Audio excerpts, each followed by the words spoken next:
For everybody who's joining in, this is an awesome episode because we're all getting fat. And I'm talking, I say everybody's getting fat, but I mean me. I've been getting like super fat the past couple of weeks, and we have found a savior. Everybody can meet Darin The Damn Trainer McClary. So this is Darin. Darin was in the 15th season training with Tanya Winfield. And afterwards, after this, they actually went out and started something pretty awesome on their own that now is going to be on Oprah Winfrey TV. So the OWN channel, which is a very, very awesome channel. And I wanted to talk to him because I wanted to see, how they do these magical, amazing things. Like The Biggest Loser, if you guys have seen it, it's kind of like watching those shows. For me, it's like the plastic surgery shows, like The Swan, where they go and like change somebody around so substantially. And I think it's amazing. The thing that I think everyone should learn here is how we actually get things done in the real world, us trainers, me and Darin. So we'll see. So the first question is, why did your parents name you Darin the Damn Trainer McClary? Okay. Man, that's a hell of a name, right? Yeah. What, is that a Hebrew middle name? You know what, it might be, for all I know. I'm not sure. But no, my parents, of course, did not give me that name. That's kind of like a thing that I developed through training over the years. People, would just like kind of curse my name. They'd be like, that damn Darin. I knew when they got to that point, they were getting results. So it just kind of stuck, and I just ran with it. So that's where Darin the Damn Trainer was born. Nice. Yeah. So, I mean, people always say like that damn Talei too, but like I've ignored it. You embraced it. That's a good thing. Yeah, I did. So what's the story with how you got on like Oprah TV? Because that's you have to be vetted, completely vetted, more than like a president to be on Oprah TV. Man, listen, that is a crazy thing. So I'll give you the whole story. So the Oprah thing was, there's three of us in the Biggest Loser challenge. So you have Tanya Winfield, who was on the Biggest Loser. And then Brent and I were on this show called Ready to Love on the Oprah Winfrey Network, which is actually a dating show. Okay. I'm ready to love. Are you poaching me? Am I going to go on this show? I mean, I don't recruiting. I don't know if I would recommend that show for anybody. But I was on, and then Tanya saw us and saw that we were trainers, and she really identified with what we did. And she reached out to us, and then that's where the Biggest Loser online challenge, that's where that was born. So. Oh, nice. So how did it go from the Biggest Loser to the Biggest Loser online challenge and the Celebrity Fit Tour? Like, what's the difference? What are these things? Yeah, I guess I should break them down. So they're two different entities, right? So the Biggest Loser Challenge is like an online program. So Tanya, as a contestant on the Biggest Loser, well, let me not say that, as a winner on the Biggest Loser, once they win, they're able to kind of use the branding and the merchandising and stuff like that. So she reached out to us, and she was like, hey, y'all, we've all been on TV. Let's change the world. And then that's where the Biggest Loser was born. Now, Celebrity Fit Tour is something different. And we were going on our first tour, and then COVID, right? So that was like we go from cities throughout the South. We had dates booked in Houston, through the Carolinas and DC. And it was like a fun kind of fitness tour meets, because, a lot of athletic folks that are into fitness and wellness, they want to party, but they don't have any way to do it healthily. So it was like we had a celebrity DJ coming with us, and it was like a workout that transitioned and turned into a party. And then COVID happened. So, all right. I mean, so that would be actually pretty good. That's like the dream world of working out. It's kind of like how Richard Simmons probably wanted it back in the day. And then now you guys can make it like really cool. That's awesome that you're doing it. So how have you converted now? Like what are you doing during COVID to actually keep this going and keep your dream of, the way that you're doing things is different. So like, how are you actually continuing to do that? Well, it's been through the Biggest Loser Challenge. Thank God. I mean, we already had an online program built into place. So we've literally just poured, because, of course, they closed down the gyms. That was the first thing, right, to get shut down. So we just poured a lot into this online program, and we were able to kind of transition into that. And it was a great in-between due to the fact that folks aren't comfortable. It was at one point where people didn't even want to, they had shut down the parks and so forth and so on. So we just poured everything into the online part of it. Yeah. And do you think now, and this is, kind of what I was asking before, what I've seen in plastic surgery is that a lot of people are waking up to what everybody's been talking about, saying how we're kind of going towards a little bit more of a virtual world. And it's not, obviously going to be all virtual, but some people were scared of it before. And now people are seeing that there are some benefits depending on how you use it. And in plastic surgery for us, it's consultations and follow-ups. Why does somebody have to come see you if you don't have to put your hands on them? Sometimes you do, sometimes you don't. And if you don't, then you kind of save them the travel, the gas, the driving, and their appointment that would have taken an hour to drive, an hour to be there, an hour to go back, just becomes 1 hour and they go about their day. And if you need to see them for something hands-on, then you see them. And a lot of plastic surgeons, I've been doing that for years. And for me, it always made sense. I just wasn't doing it to such an extent. Other surgeons now are like waking up to, oh my God, I could have been doing this, for such a long time. Are you guys, now that you're doing it differently, do you see like a different market for you where you can actually do, some kind of like actual virtual training with people? Yeah, I mean, definitely. I would say that, because the whole internet or the virtual training model, it's not new. You know what I mean? Yeah. It's been around. If you want to really get old school, was it Tybo? You know what I mean? And Yeah. Billy like a lot of Banks. those, Billy Banks, man, like a lot of those online, those cassettes and stuff like that, that was the original before the internet was big, online training. But there's a huge benefit to online training. We can touch a lot more people. You know what I mean? Like you can only see so many people, so many clients at a time. But when you put together these bulk programs and that you're really, there's no limit on the amount of folks that we can get in. So I like it due to the fact that, I don't like the way that we had to transition into this, but the fact that we're able to just touch so many more people, I think it's a huge thing. It's a way of the future. Yeah. Yeah, I think it's great. Like I personally, I'm an extremely motivated person, but when it comes to working out, I'm kind of a bit of a fat ass, and so Oh God. like I have it. So I have like my trainer, and after work, I have a gym downstairs in my building. Like it doesn't get easier than that for like a lazy person. I go Yeah. from my office, I go into the basement of the building, and then I have my trainer, and he like works me for an hour, and we do it at least 3 days a week, and if I could do more, I'd do more.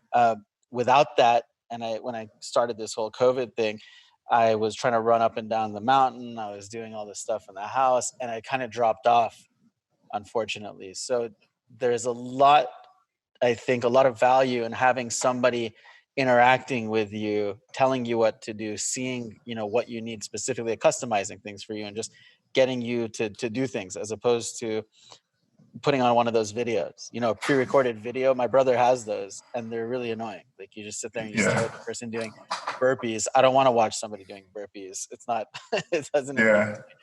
to me. Because you do need to engage somebody. So I think it's going to be awesome to see what you guys can do with this, where you have maybe half your work is done virtually, and you kind of do as many people as possible and change up the routine all the time, and then have the other half as is. What part of this is like a tour? Like where you guys, I read somewhere that you guys like go to different cities. Well, yeah, that was the CFT part. You know what I mean? So the Celebrity Fit Tour, that's the touring part. But they've closed down. I'm sure stuff will open back up soon, but they've closed down, like comedy shows, movies, concerts, you name it. So Yeah. the venues that we had booked were shut down, unfortunately. But yeah, that's the second part of it. So it's like, if you can't train with us online, then you're able to come out when we come to your city, to the tours, and just have a good time. And like I said, the goal with that is to marry the culture of gym culture and to kind of like giving folks like a party outlet too. Yeah. So a lot of people say the gym is the new club, honestly. Well, when it was open, but the gym was the club. You know what I mean? So. Oh yeah, yeah. If you go to West Hollywood Equinox, when you're walking down like into the gym, it's like a catwalk. It's like everybody's kind of like dressed up in their best Lululemon, and but it's a social place to hang out, and it's a healthy social thing to do. And then afterwards, they go and have their tender greens and their like smoothies. So instead of their tequila shots, but I think it's kind of cool that that's happened with all these diets though. So everybody's at home cooking, and like everybody thinks they're like a Michelin chef, So I've seen a lot of different diets, and I keep wondering about them. And the biggest, most popular one is the keto diet right now. And I've kind of looked back, and I'm like, all right, well, we had the Atkins, we had the caveman one, we had this, we had that, we had all these different ones where they try to put your body into different starvation modes to change your metabolism. And then a lot of them were unhealthy or people would rebound. What do you tell people about their actual diet? Do you put them on something like a keto diet, or do you have something where... Negative. What I tell people about diet is don't diet. That's what I tell people. Yeah. It's because when people, the word diet, I think that whole thing started back in the 90s, but people, late 80s, early 90s, and people think about this temporary, this short period of time, eating a certain way and doing that to get to this goal, right? But what happens once they hit that goal? Well, they put the weight back on. So I never, ever tell people to diet. I'm talking about lifestyle changes. So I educate people in person in my gym or now online to make lifestyle changes. You know what I mean? It's like you got to change the relationship that you have mentally with food. And I mean, and that even ties into this whole COVID thing, right? Like, so I'm from Detroit, Michigan. And if you guys have been following the news, that place has been hit harder than like a lot of the rest of the country. Yeah. And just as somebody who's lived in different places throughout the country, the disparity in health between Detroit and then, like in Atlanta or in LA, I think that accounts for, if you take someone who's already suffering from different chronic illnesses like type 2 diabetes, high blood pressure, and the list goes on and on with these chronic illnesses, and then you throw a COVID in there, you got a recipe for disaster, right? Yeah. So I think this is the perfect time for folks to make a long-term lifestyle change and build up those healthy immune systems from food and eating, a healthier way, as opposed to just doing something for, to get out on the beach or to go on a cruise or, go on a Maui or something like that. It's lifestyle change, man. You definitely want lifestyle change, no doubt. Yeah. And I think, when I think about like what just, having a trainer myself, when I think about like what makes a good trainer, part of it is guiding you or help guiding you in your diet, reminding you over and over again, stop eating like an idiot. And your lifestyle change, man. And your lifestyle change. What he's guiding you with. And to keep it up, not to diet. And again, I think of diets the same way that you're mentioning it. And the key character in my life is my cousin. My cousin, Mike, he's a private investigator, and he's the one. I used to be a private investigator. He's the same guy that taught me how to ski, how to race cars, all this stuff, and got me into boats and my addiction with boats and everything. So he's always been kind of fit, always in shape, but he would go through these diets. And every time he did a diet, he would be like religious about it. And he'd go through, he's like, I'm doing all, greens, only greens. I'm only doing salads. I'm only doing this. I'm only doing that. And he'd lose the weight for 2-3 months, get to that goal, and then fatten back up again. So it's like, people have like a cheat day or something. He would just diet and then cheat the rest of his like year. So, that's common, man. Yeah. And that's what every time I think about dieting and people ask me about dieting, that's what I tell them. I go, it doesn't really work. You just have to consistently do it. And I know that from observation, not action, unfortunately. I need to have a healthier diet myself. And what about people who are doing like intermittent fasting? What have you seen with that?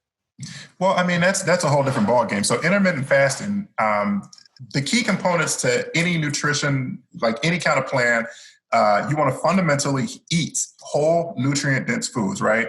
So there's a dual side to the intermittent fasting things. Like, so folks think that, hey, if I'm going to do a 12 and 12, which means that in a 12-hour period I eat, and then in a 12-hour period I fast, well, eating in that 12 hours. You could be eating McDonald's, Burger King, Wendy's, I don't know, Chick-fil-A. You could be doing Chick-fil-A, or you could be eating the holistic way. So there's tons of studies that show that, like, any type of fasting gives your body time to like recoup. I mean, we've seen tons of benefits to weight loss. Actually, the program, the Biggest Loser Challenge right now, we got folks on the 12 and 12. So basically, they're eating between the hours of 8 a.m.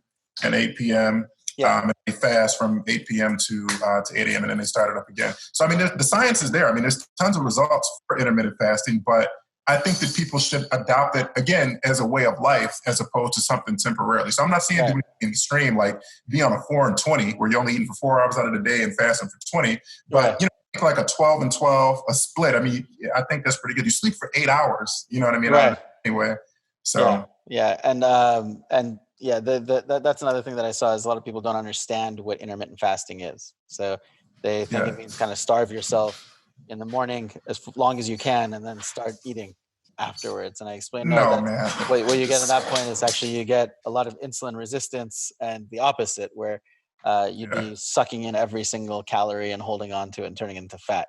I call that intermittent gorging. All right? Intermittent gorging is what that is. Yeah, exactly. That's what that is, man. Yeah, so it is a dietary change. And so I think as a trainer, you're successful when you, and this is my insight into it, which is very limited. You have the training portion, which is, the exercise and then keeping that up. And then you have the dietary portion. And I read through your guys' stuff. You do a lot with including mental health in this. How does that play a role? Okay, well, that's where Brent comes into play. We got the best of three worlds, the biggest loser.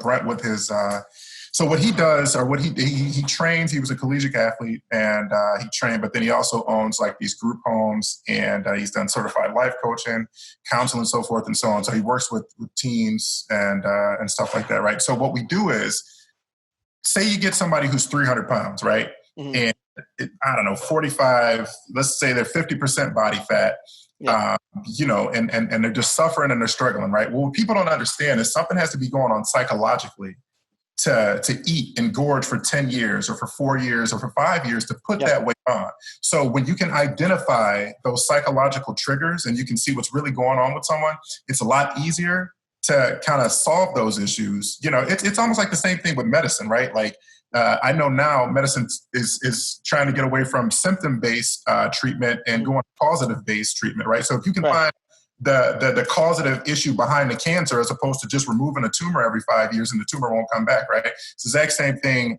with training. If you can find the causative factor psychologically as to what got someone to a place where they can put on 300 pounds, then you have a lot more success. So that's how we roll the mental health into this whole thing. Yeah. So for people to understand, I think that's a big statement that people should understand, because these are very, I'd say somebody who's 300-400 pounds, it is kind of leading an unhealthy lifestyle in many ways. And it's not just, okay, I'm going to be 300 and it has nothing to do with being proud of who you are. It's very different. You want to be proud of who you are, but be healthy. And it's as simple as that, longevity and health. So did you have any kind of story that you could think of that you thought was really cool that worked with, like, you and Brent, and actually waking somebody up to this, or how do you approach somebody? Well, I got quite a few stories like that, actually. Yeah. There's a client of mine. She's down. She was 309 pounds. She's down to, this is a personal client, not online, but she's done some of the online programs. She's down like 120 pounds. And there were tons of psychological triggers that came from the past. And just in getting to know her and finding out, because there's a component in training, which is you really want to get personable and get to know these people, right? And to really understand what's going on in their lives so you can kind of dig deep. And in order to dig deep, there has to be a level of comfort, right? Like if I'm just a stranger and I'm like, tell me about your life, they're looking at you, what's going on? This guy's weird, right? But once you build those relationships, it kind of gives you the leeway. So back to the story though, the girl, she had some issues from the past, some deep-seated traumas. And I won't go into detail since we're online, but some deep-seated traumas. And we were able to kind of get her to kind of confront those traumas. And then as such, once those underlying issues were addressed, the boundaries just exploded. You know what I mean? Like she's vegan now, super healthy, wasn't able to run, can run now, strength trains like it's nothing. And all because of the psychological triggers, the underlying, should I say, psychological triggers being addressed. So that is 120 pounds. I think that's a hell of a story. Substantial, and to keep it going. I think that's, incredible. And when you try to keep people, I'd say, maintaining that lifestyle, how many times a week do you need to see them, or what do you do to make sure that they're not, losing their way like I do? Like how do you keep us in line? Oh God. Well, there's no one size fits all because everybody's individual, right? Like everybody's triggers are different and so forth and so on. But the key tenets would be to keep somebody in line would be to instill basic accountability. So most folks come to trainers, in my opinion or in my experience, due to the fact that they need some level of accountability, right? So people with that accountability. So whether it's like a phone check-in for somebody who's a former client, who wants to maintain the weight loss, or whether it's a physical in-person check-in. That's another thing that we offer on the online program is if anybody's in Atlanta, they can train with us. They get a free session just for being included with the online program. So I say that accountability is, the hugest part or the biggest part. But, secondarily, whenever I onboard somebody, one of the main questions I ask is somebody's like, hey, I want to lose weight. Okay, why do you want to lose weight? Well, I want to fit into this bathing suit. Why? I want to look good. Okay, well, why, right? So the key is if you can find somebody's underlying motivating factor, you can also use that to keep them on track. So I would say, finding people's underlying motivating factors and just holding them accountable. And we've had a lot of success doing it that way. Nice. And I'd imagine kind of there's a fine balance between pushing somebody in terms of like there are ways to tell people things without insulting them. So you have to you have to be in my world, you have to be very delicate about how you kind of explain things, but very firm so they really understand what's going on. And I think that's also part of the mental health aspect is like you have to know how to approach people and to keep them in mind. So I think that's a very difficult part of being a trainer, just as much as it is in my world. It's a lot to like be delicate about, and you don't want to throw stones in a glass house. You definitely don't. Yeah, and so there's been a lot of, as far as like exercise and then which way is better for you for weight loss and kind of maintenance of weight loss versus, as when the people discuss cardio versus lifting and high intensity versus low intensity and cardiovascular for how long, like how do you, Jesus Christ. what are your thoughts on all these things where people are like, okay, well, you have to lift first and then you got to do cardio? Like what actually works? Jesus, man, you're gonna put me on the spot with that one, right? So my thoughts are that the studies change all the time. So the golden standard for weight loss used to be what we call steady state cardio. I mean, Orange Theory has coined that. It's literally, steady state cardio where you get your heart range within between 60 and 80% of the maximum heart rate. And you hold it there for 20 minutes to an hour, right? That used to be the gold standard, right? Neuroscience is saying that strength training can be more effective for weight loss than steady state cardio. Then you got the whole CrossFit community who would advocate in a large way that HIIT is the way to go, the high intensity interval training, right? So what I would say, or what I do, is this: I employ a little bit of everything, right? Because everybody's different genetically, you know what I mean? Yeah. So we employ all of it, right? So we're going to use the strength training. That's going to benefit some folks more than others. We definitely use the cardio part. I mean, just for the benefits to the heart, but then that's going to be there for weight loss as well. And then the HIIT, we throw that in too. There's a whole day dedicated to HIIT. But the easiest way to answer that question is what's most effective for weight loss? Diet, hands down. I mean, I know I said I wasn't going to use that word, but nutrition and what you eat, that's you cannot out-train. You could if you're going to work out 10 hours a day, but practically, you can't out-train a poor diet. Yeah, that's good to know. Do you actually bring in nutritionists or dietitians ever to work with you guys to have somebody on a regimen? Yeah, we have before in the past, if the need be. I mean, part of the certification to become a certified trainer, it can be, so you can do a specialty in nutrition. So whereas you'll double as a trainer and a nutritionist, and I was going that route, but the nutritional information that I got through the training was sufficient. But, we've partnered with dietitians and nutritionists in the past. It's been beneficial, Nice. I'd say so. The most painful part of training for me was like when Larry would grab the clamp to grab my fat and then he like pinches me. Is there a way around that to not get that? You had a good trainer, man. You had a good trainer. That's the legitimate body fat test. So he had and he would grab your fat. That's the most accurate, one of the most accurate ways to do a body fat percentage, man. So you have a good trainer there. Keep that guy. It hurts, man. It hurts. It hurts. So the other thing I've been wondering about in the diet, let's say you have like a healthy diet, there's the classic kind of, okay, have your protein shakes and your chicken breast and, low carb, high protein.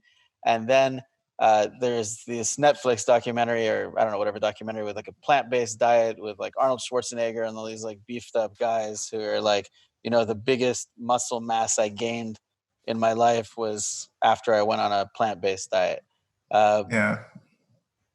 What do you think? Are you in the classic kind of mindset, or do you think, okay, you know what, anything can work, just do it healthy?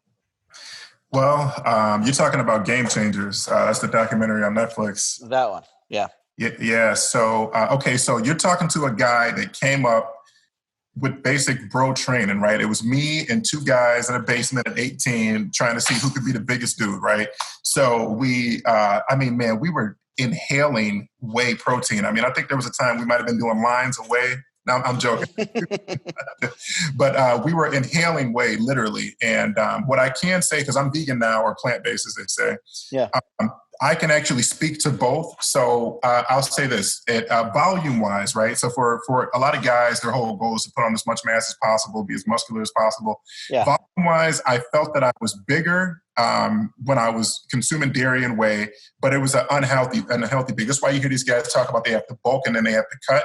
I would put on weight, but there was a lot of fat that I put on too, right? Whereas when you train vegan or plant-based, the fat is not there at all. You don't put it on at all. And I mean, I'm 36. I remember my dad was 36. He was like, man, once you're 30, it's all downhill.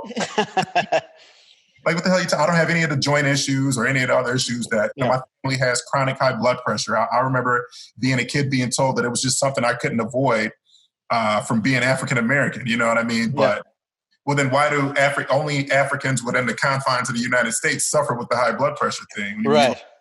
So it was a dietary thing. So to answer the question directly, I personally would advocate that folks do the plant-based thing because I think the benefits outweigh the cost. Because I mean, there's really no cost. I mean, I guess if I was going to do a bodybuilding show or something like that, I might have to choose maybe incorporating some fish or I don't know, but a lot of those things aren't even natural. So I'm a plant-based guy through and through.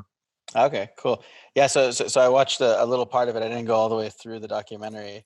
I'm always curious to see these things. The Game Changers? Yeah, I want to see that. I always want to finish it to get different perspectives. And you got to watch that, man. You got to watch it. Yeah, and a plant-based diet now is very different than it was 20 years ago. 20 years ago, 15 years when I was in college and we had people on plant-based diets, like who were vegan, they looked extremely unhealthy. Like they looked jaundiced. And it's because they really, all these options weren't there for like a well-rounded diet. They didn't know what to take. I think now the experience has changed so much where if you meet somebody who's vegan now or plant-based or pescatarian or anything in that range, you can't tell physically the difference when you're looking at them other than, okay, maybe they look healthier. But in the past, they really did look frail. Like they looked frail. But I don't think I know. That's due to the misinformation. Like, okay, so for example, we're educated in order to make a meal, right? You want to have your protein or your meat, and then you want to have your vegetables and then some kind of starch or rice. So that's what we're taught from kids, right? These big plates, right? The food groups that make no sense. It makes no sense. Yeah. So, and then your average person with that education that wants to go vegan, well, what do they think? Oh, eat salad, right? So these people will sit around and just eat iceberg salads all day. And you're going to be malnourished, man. That's a huge part of it. So there's a lot of stuff. There's tons of stuff that you can eat. I mean, there's tons of recipes, but to your point, I mean, I think that the information is more readily available and the options are out there. I mean, we got Google now too. So Google was not around back in the day. Your jaundiced, vegan friends. So. Yeah. And there's just so many recipes and so many options. And I actually, I like to cook, and I follow a lot of people online who coincidentally, like, their friends who cook a lot, and a couple of them are vegans, and I see their stuff and it's incredible. So I need to get a little bit more into that. I'm just so kind of habitually into making every single thing.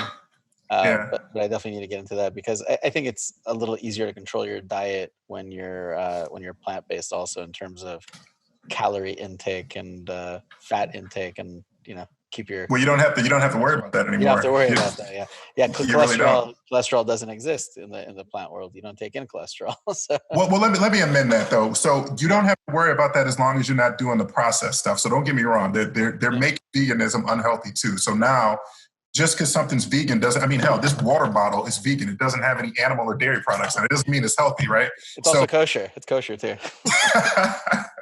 Okay.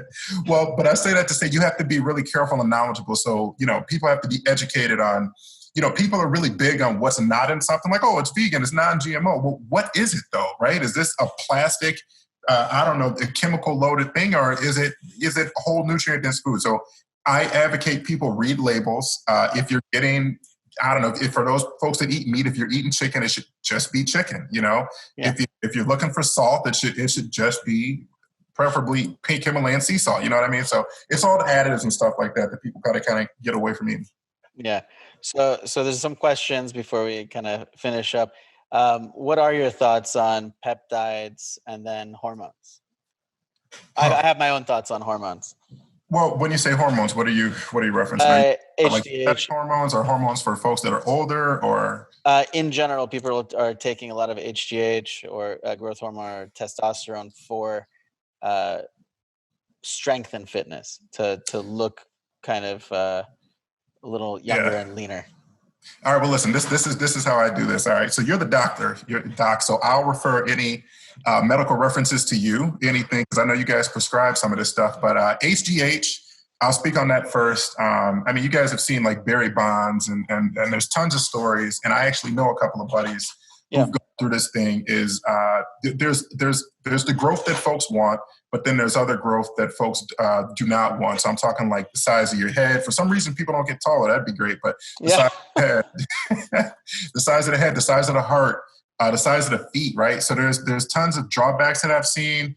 Now, the same thing with tests. So I could see the thing with synthetic tests, like if you were diagnosed by a doc, right?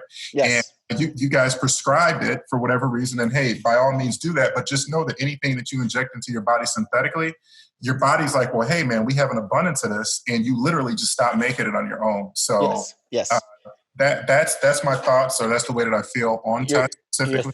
Your thoughts absolutely correct. So it is it is correct, and you do speak very intelligently about like everything that you talk about, and that the growth hormone and testosterone in general, your body makes it naturally, and your body goes through hell to try to keep homeostasis, to try to keep a balance where you're responding to what you're producing, and it's a little feedback loop. And when you interrupt that, it can cause havoc in your body for long periods of time that'll be very difficult to fix in the long run, because again, your body is sensing all this extra hormone or different signaling factors in your body, and it tells your body to downregulate, to start making less of it, and you kind of take more and more to keep up with it. So I like to use two different analogies for people to understand. Like, I say, like, is your mom on thyroid hormone? And they're like, yeah, everybody says. And I say, does your mom have hot flashes, or how much does she go through in her life trying to get that thyroid hormone to a normal place? And like, oh, she's changing it all the time. For anybody who knows, it's because the body is continuously going to try to correct it. And it's very, very difficult to do. So the endocrine system, hormones, is not something that you really want to mess with, nor is metabolism.